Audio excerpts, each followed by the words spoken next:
Hi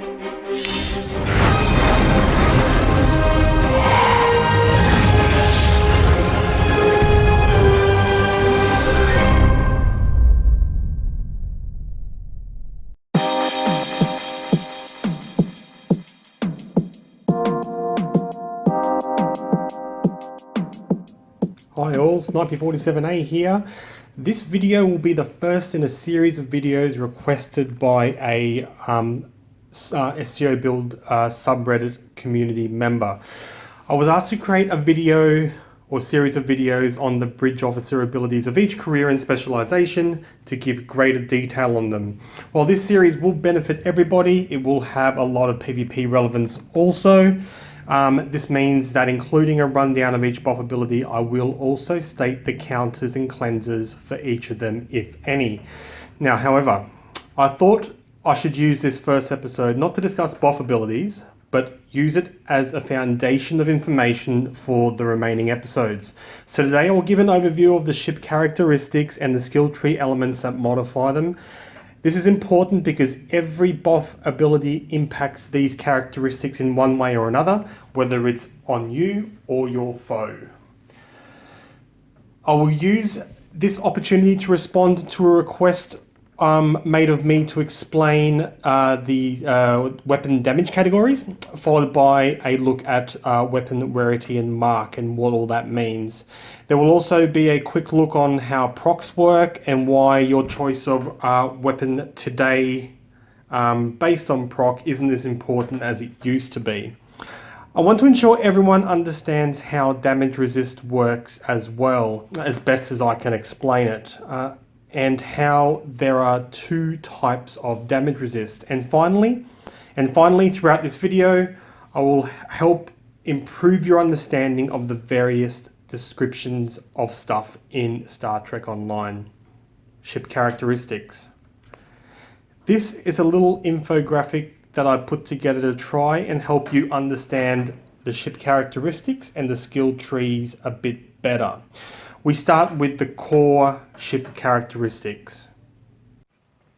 Stealth detection, power transfer rate, defense rating, hull repair rate, shield regen rate, energy resistance, kinetic resistance and exotic resistance, accuracy rating, critical chance and severity, inertia, flight speed, turn rate, the 4 power systems, shield hardness, hull capacity, shield capacity via modifier, that's on the ship, and your ship mastery. Circling around them is how I've grouped the various elements of the skill tree. Now, offense is everything that increases your damage potential. Defense is your ability to dodge, avoid, and reduce damage. Healing, it's pretty clear what that does. Ship systems are direct modifiers to your core ship characteristics. And then we have 2 special enhancements and buff cooldown reductions. Finally, there is a section what I have called target manipulation, which is how you can mess around with another player or NPC by manipulating, usually downwards, their ship characteristics. All of these have an impact to your ship characteristics, even the ones I have grouped in target manipulation, and many skills interact with one or more characteristics when using your buff abilities. For example, weapon damage. They use the following ship characteristics: accuracy, critical damage and severity, power transfer rate, and weapon subsystem power level at the time of shooting that particular weapon. And skills that modify, we have energy weapons training, accuracy, weapon amplification and modification, hull and shield penetration, long distance targeting, electroplasma flow, system flow, and weapon subsystem power. Also, coordination protocols, if another member of your team has it, will buff you. A little bit more on that later. Now, not to mention the weapon rarity and mark itself and the distance you are shooting the target from, as well as the target's resist amongst other things, a bit more on this later. To use a non-weapon example like a hull heal, These recover the lost hull hit points of the ship characteristic hull capacity, and it's capped by hull capacity. But they may touch on one or more skills depending on the heal. For example, hazard emitters, hull restoration, and, being a science ability, auxiliary power subsystem. For more information, I do suggest reading the tooltips very carefully in the skill tree section and use the resources available on the stobuilds subreddit. So let's jump right into some general advice about shipbuilding. Now I know it seems fairly obvious, but when I do look at various builds, I can see that this was not done. When you start to build a ship, and before you commit serious resources to it, you need to set yourself at least 2 goals that you want from that build. Do you want to be a healer? Do you want to be a control build? Do you want to, just do damage? Or like, what do you want to do? Pick what you want to do and build to those goals only. In a PvE environment, that means that even though you can be specialized in one of those areas I just mentioned, an element does need to be damage because it is a fundamental part of the PvE game. Now, a lot of players won't like hearing this, but it is the truth, I'm sorry. But I always do say, do whatever you find fun. So let's jump into weapon damage categories. The first thing I want to say, when you are looking at your weapons damage, don't do it here, do it here. When looking in your ship screen, hovering over your weapon, that doesn't consider all the ship characteristics and weapon power setting modifiers. So doing it down on the actual HUD gives you a proper damage output for that weapon in the state that your character is in at the time. So essentially there are 2 damage categories for your weapons in Star Trek Online. In isolation, they are functionally identical. Each bonus relevant to that category is added together, then multiplied on their respective base damage. What is important is how they interact together. The categories are multiplied. Did your brain just explode? Yeah, well mine did too when I first tried to wrap my head around the math of this, and even after I had some understanding from the testing that I do. So I'll explain it as simply as I can. Category 1 is the adding together of bonus percentages that buff the base weapon damage at Mark 0 white weapons. So a beam array at Mark 0 white does 200 damage. Then simple math adds the percentages together and then they're multiplied against that base damage. That does mean you can't look at one single item or trait and the percentage that gets applied, because its percentage gets added to the overall damage calculation. Or to put it another way, it dilutes the more bonuses you have in a specific category. So the only time a 37.5% epic TAC console will apply that actual amount is on a Mark 0 white weapon with no other category 1 buffs or any other buffs for that matter. Category 2 is adding together of bonus percentages and multiplying it on the category 1 total. Now, as before, looking at an individual cat 2 percentage and thinking that will apply to the weapon is likely incorrect. The percentage gets added to the calc with all other percentages. The only time a 10% cat 2 will apply that 10% is if you have no other cat 2s active. You can usually identify a cat 2 buffs because the description will have bonus in it. Also, critical severity is a cat 2 buff. Now, when it comes to final damage multipliers, this is where they come into play after the cat 1 and cat 2s are multiplied onto each other. So final damage isn't the category. So the percentages aren't added together. They are percentages that get multiplied by the cat 2 total, then multiplied by every other final damage multiplier. So continuing the example from the Mark 0 white weapon, it's got its cat 1s, it's got its cat 2s on it. So after that's been applied, it now does, for example, 3,000 damage. So that would be 3,000 multiplied by final damage percentage A, then multiplied by final damage percentage B, etc, etc, etc. So final damage is mostly found in bridge officer abilities. There are a few weapon modifiers that I'll go through next that also have it, and weapons power is also considered a final damage multiplier. So that is your outgoing damage, but the actual damage to your target adds extra calculations of distance damage reduction, shield damage negation, and the target's hull damage resist. Now against an NPC, with everyone debuffing it with attack pattern beta, that would put the NPC into negative resist, increasing the damage of your weapons further. This is easy to do because NPCs start with 0 resist. More information about damage fallout due to distance can be found in the links below.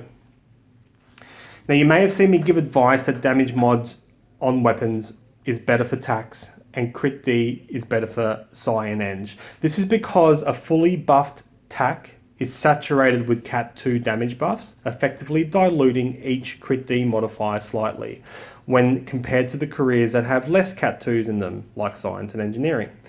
The difference isn't massive here, and if I recall the theory crafting results we did when the damage mod was changed 2 years ago, somewhere between 3 and 5% at final on whatever we were running back then. I think it was dual beam scimitars.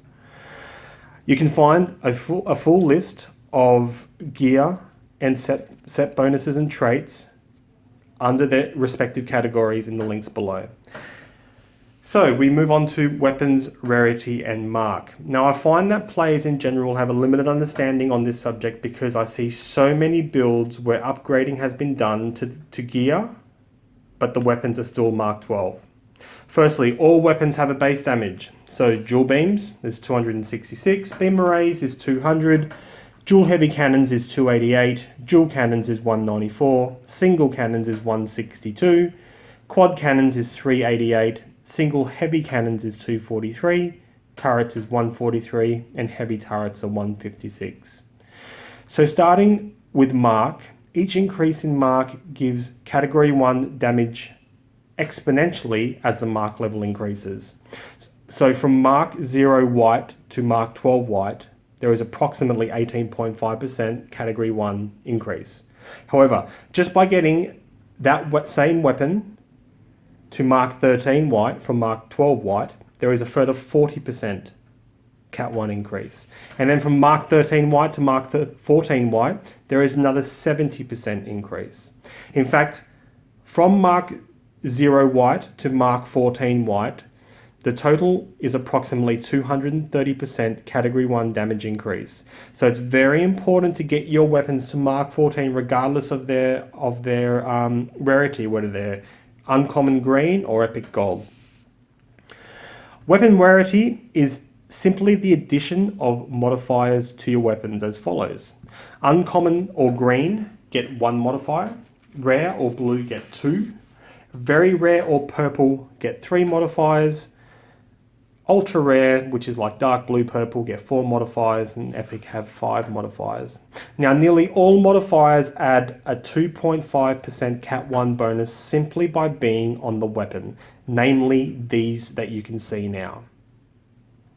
The exception to these are damage, the epic damage mod, and the epic accuracy damage mod. These don't apply cat 1 bonuses at all. Procs don't add cat 1 damage bonuses either. This is important for reputation weapons that have 2 procs like Protonic Polaron. The weapon loses a modifier due to having a second proc. Some weapons have innate bonuses without modifiers, which are usually critical chance or severity or accuracy. For example, a weapon that has 10% accuracy innately and not represented in a modifier has the equivalent of that modifier, so it does get a 2.5% cat 1 damage boost. The exception to this is Anti-Proton's innate critical severity. The 3 modifiers I mentioned before that don't have category 1 mods are treated very differently. So damage. which was changed 2 years ago to a final damage multiplier. Each damage modifier adds about 3% to your final damage. Damage, which is found on mines, is the same as a damage 4 or 4 damage 4 mods and adds just over 12% at final. While accuracy damage, it's equivalent to damage times 2, adds about 6% at final, in addition to the extra accuracy benefit. Now moving on to weapon procs. Procs had a massive change in Season 13 for 2 reasons. Firstly, the proc system wasn't working properly and over-procking in many situations. Secondly, they changed it from a per shot calculation to a per cycle one. So previously on an 8 beam ship with fire at will active, thus getting 1 extra shot per cycle, that would equal 40 shots. 2.5%, the most common proc chance, would suggest you'd get 1 proc at least per cycle. But since each proc is specific to each weapon, it's really 2.5% of 5 shots across 8 beams or 40 rolls of the dice per cycle. Now since Season 13, it's per cycle calculated. So that is only 8 rolls of the dice per cycle. This has significantly impacted proc effectiveness. This does suggest that anti-proton now has a significant advantage because of the innate 20% crit D or cat 2, but obviously this would depend on your overall critical chance. Also, you'd have to remember that anti-proton has fewer set piece buffs than weapons like Disruptor and Phaser right now, so the difference may not be big at all. So essentially, you can move proc consideration down your list of importance when choosing a weapon, in my own personal opinion. Hull damage resist. Not many players realize there are 2 types of damage resist. One is far more common than the other. Damage resistance rating, or what I call standard damage resist, is the most common resist in the game. It has a hard cap of 75 and a very aggressive diminishing returns curve, making it impossible to reach by just using standard damage resist consoles and buffs. Here is a graph from the stobuilds subreddit by someone much smarter than me. You can see on the Y or vertical axis is the number 0.25. Now that is actually the 75 hard cap. And on the X axis or horizontal axis is the total number of damage resistance rating required to achieve that level. The other type of resist is called bonus damage resist, with maybe less than 10 traits or gear in the game that give it. The graph looks like this, and as you can see, the hard cap is no longer there. Now, without going into intricate detail, because I'm not qualified or smart enough, the combination of high standard damage resist rating that gets you into the 50s, plus about 70 to 100 bonus damage resist rating is enough to get you into the high 70s of actual damage resist to your ship. Now, resist debuffs reduce your target's damage resistance. For example, an NPC that has 0 damage resist, this will always result in an increase to your weapon's damage over what your HUD says. Against a player with high damage resist, it will result in your weapons not getting their damage reduced as much. There are also 3 types of damage resist debuffing, and each interact with the resist formulas in a slightly different way. There are debuffs, injuries, and piercings, as named by the Stow Reddit boffins. More information about these can be found in the links below. Next, skill stat increases and percentage increases. Sometimes missed by players are great gear traits and buff abilities that increase as a percentage versus an increase to this skill stat of the skill tree. A good example of this would be 2 commonly known healing traits called Biotech Patch and Techie. Techie gives plus 20 to your hull restoration skill. So at 100 skill, we can see by the tooltip in the skill tree that it gives you a 50% increase to your hull healing ability. Adding 20 we'll take that to 60. Now, biotech patches a bonus 20%, i.e. whatever your healing ability equals now, add 20% to it. So like weapon damage categories, with Cat 2 being identified as bonus damage, be sure to keep an eye out on other abilities for percentage bonuses or simply percentage increases, as these are normally more beneficial to straight out increases to the base skill tree stat. For those who have stayed this long, thank you very much for watching. This video was always going to be the longest of the series because I believe that being aware of some core fundamentals will assist your understanding of the boff ability episodes to come. I want to give a very special thank you to the stobuilds subreddit and the boffins who prepare in-depth material like I've linked below. I am not a math guy, nor do I consider myself to be anywhere near in the league of talent of some of these guys. My testing has always been using in-game, using damage sinks and analyzing the data as taught to me by the other DPS admins. The resources in that subreddit give me the opportunity to see the actual math behind these things and read the commentary from the guys who posted it. It reinforced many of my conclusions on things that I already knew, allowed me to better explain stuff if I'm ever asked, and it did open insights onto the why of things more than my testing could ever do. So thank you. The first boff video will be on tactical abilities. That'll be coming very soon. Thank you guys, and I'll see you out there.